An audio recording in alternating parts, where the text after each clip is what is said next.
Well, speaking of sad, let's move along to the Anna Kempner case because I know that there's a lot going on there, and people have kind of been like itching for updates in this case for I months. know, And because there really hasn't been no, it's much. just been like, is the word dormant?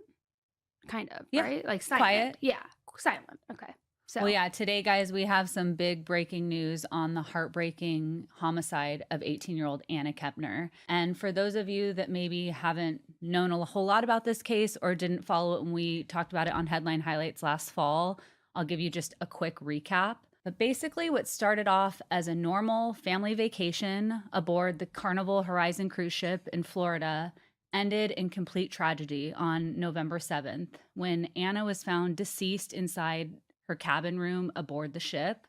She was wrapped in a blanket, she was covered in life preservers, and was found underneath the mattress of her bed inside the cabin.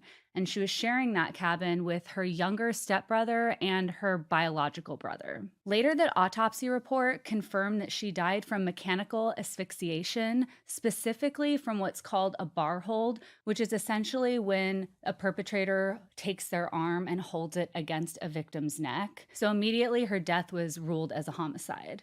And when the news first broke about the case, everyone was shocked, including us, because who would want to do this to this sweet 18-year-old girl who was in her senior year of high school on this family vacation with her family?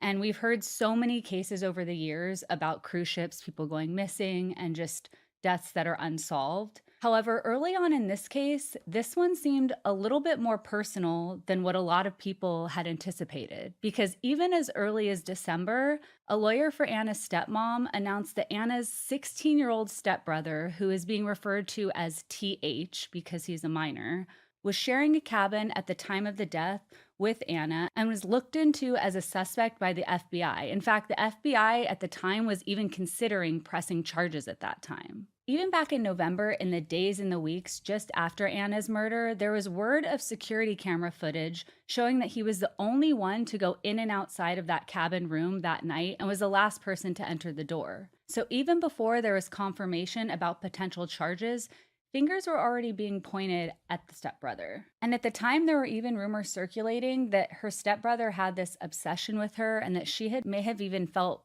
uncomfortable around him. Which leads us to our breaking news because just this past week, he has actually been arrested and charged as a juvenile in connection to Anna's case. And I know that sounds pretty vague, but the reason it's vague is because he's a minor, so the case is sealed and there just aren't very many details being shared. In fact, all we saw was that he was being walked into the courtroom by his attorney, and that's really all the details were shared. There is some speculation that the reason there isn't a lot of information coming out, that they're still trying to decide if he's going to be tried, in fact, as a juvenile since he's 16, or because of the harshness and brutality of this crime and the cover up, that he might be charged as an adult. So if he is charged as an adult, we'll obviously be seeing some more details come forward. But for now, the case has been sealed.